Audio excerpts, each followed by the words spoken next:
What's good, YouTube, man? Welcome back to the channel. Let's break it down. Today is going to be a little different. I'm going to be talking about who do I think is going to take over the Avengers Tower. Tony Stark's old tower.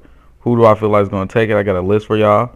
And I'm just going to break it down character by character and give y'all reasons why I think that character is going to take it and the possibilities. So let's go ahead and get into it. Number one, Norman Osborn, the Green Goblin. It's no surprise that Norman Osborn being our number one pick. Reason being, he's a big Marvel character. He's a big Spider-Man character in general. And if you want to introduce him, there's no other way to introduce him this way. I feel like this is your chance to introduce him. I feel like you might not have no other chance to introduce him unless you bringing him in like you doing Mysterio on some multiverse type stuff. But that wouldn't really stay true to the character of Spider-Man. And I feel like it wouldn't hold no weight to the connection to Norman Osborn that Spider-Man has in the comics. I feel like if you bring in Norman Osborn, I feel that you should bring him in and have Peter work for Norman at his building. That'd be his first actual job instead of being at the Daily Bugle. He working for Oscorp. Kind of how Amazing Spider-Man was. And then Peter meets Harry while working at Oscorp. I feel through that, working at Oscorp, he will be able to build a connection with Norman, and Norman becomes more of a father figure to Peter. So he being a father figure towards Peter, Peter builds that connection, and then boom, Green Goblin. That's my personal opinion if I was working at Marvel. That's how I bring in Norman Osborn. But you know, Marvel always have other things in plan, which is okay because they have not let me down yet. So I have confidence in them that they'll deliver on a good Norman.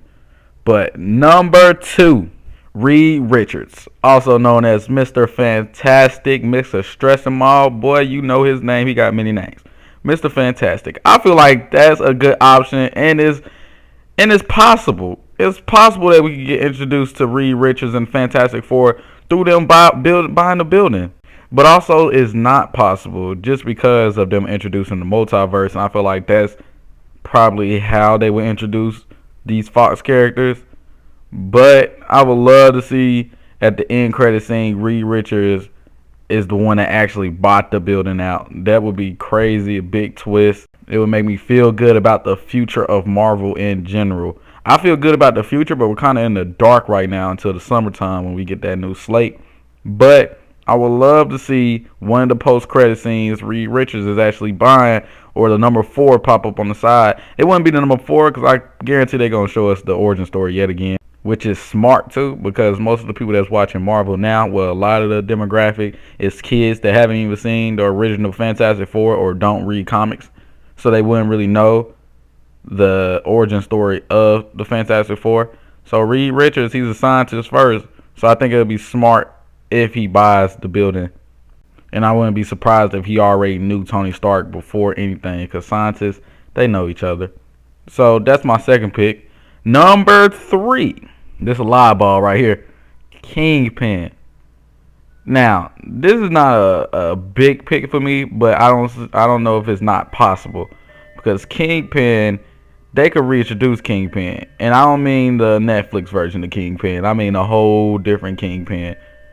He was a big villain of Spider-Man in the comics, so I don't see if it's not impossible, but it's more impossible than possible. But it's also a pick.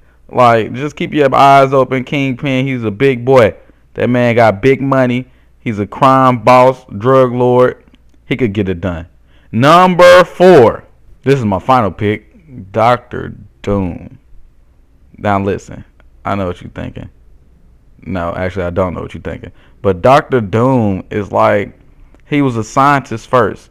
You got to remember that. Before it was Dr. Doom, it was Victor Von Doom. An actual man who was brilliant and smart, just like Reed Richards. So it could be possible that he's the one that buys the building and build them connections. Like right now, don't nobody know or expect Victor Von Doom to be a villain other than us. Right now, he's a respected scientist, just like Reed Richards homeboy. So it's possible that he buys the building, and if he buys the building, that's a big thing, because that could lead to the Masters of Evil. That could lead to anything and everything. You know, Doctor Doom is a huge villain in the comics, a huge villain. Plays a big part in a lot of the battles. He's the mastermind, the brains behind a lot of these battles. So I wouldn't rule it out. I wouldn't say it's not possible. I think it's more possible than the Kingpin theory. But Victor Von Doom, he could be the one that bought the building. Keep your eyes open for that, man. Keep your eyes open. And with that being said, that is it for this video.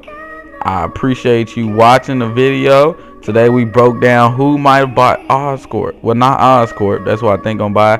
But who bought the Tony Stark building, the Avengers Tower? Could have been Mr. Fantastic, Fantastic Four. Could have been Norman Osborn, the Green Goblin. Could have been Kingpin. Could have been Doctor Doom. Who knows? We don't know. The only way to find out is in July when Spider-Man Far From Home releases in theater.